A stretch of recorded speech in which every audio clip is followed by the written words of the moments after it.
की सनातन परंपरा पर उंगली उठाने का प्रयास हो रहा है, विरासत को अपमानित करने का प्रयास हो रहा है, विरासत के प्रति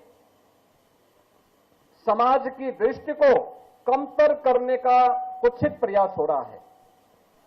लेकिन इनसे सब भूल गए कि जो सनातन नहीं मिटा था, रावण के अहंकार से जो सनातन नहीं टिका था, कंस के हुंकार से जो सनातन नहीं मिटा था, बाबर और औरंगजेब के अत्याचार से वह सनातन इन तुच्छ सत्ता परजीवी जीवों से क्या मिट पाएगा। आज इनको स्वयं अपने कृत्यों पर लज्जित होना चाहिए। मानवता का धर्म जो सनातन धर्म है, उस पर उंगली उठाने का मतलब मानवता को संकट में डालने का कुत्सित प्रयास।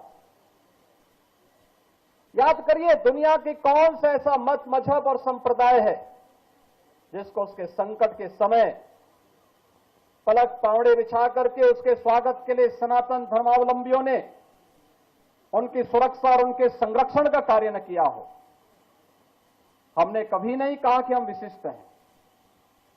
कोई सनातन धर्मावलंबी कभी ये नहीं कहता है कि हम विशिष्ट हैं या हम ही सब कुछ हैं, कभी नहीं कहा। हमने तो कहा एकम सद विप्रा बहुधा वदंती, सत्य एक है और विद्वान लोग उसको अलग अलग, महापुरुष लोग उसको अलग अलग भावों से देखते हैं, अलग अलग रास्ते से उसका अनुकरण करते हैं। इस सब के बावजूद भी अगर जिसकी समझ में नहीं आता है, अपनी मूर्खतावश वह अगर सूर्य की तरफ थूकने का प्रयास कर रहा है, तो सूर्य पे उसका थूक नहीं पहुंचेगा, उसके सिर पे स्वयं गिरेगा और उसे, उसको और उसकी आने वाली पीढ़ी को स्वयं लज्जित होना पड़ेगा।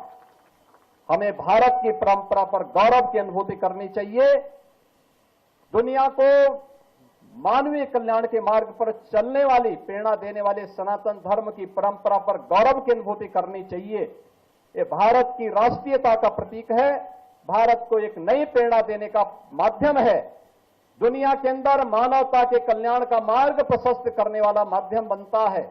और यही कारण है कि आजादी के अमृत महोत्सव के उपरांत अमृत काल के प्रथम वर्ष में जब भारत दुनिया का G20 के देशों का प्रतिनिधित्व प्रधानमंत्री मोदी जी के नेतृत्व में कर रहा है, तो भारत ने G20 का थीम भी दिया वसुधैव कुटुंबकम का। याद करिए।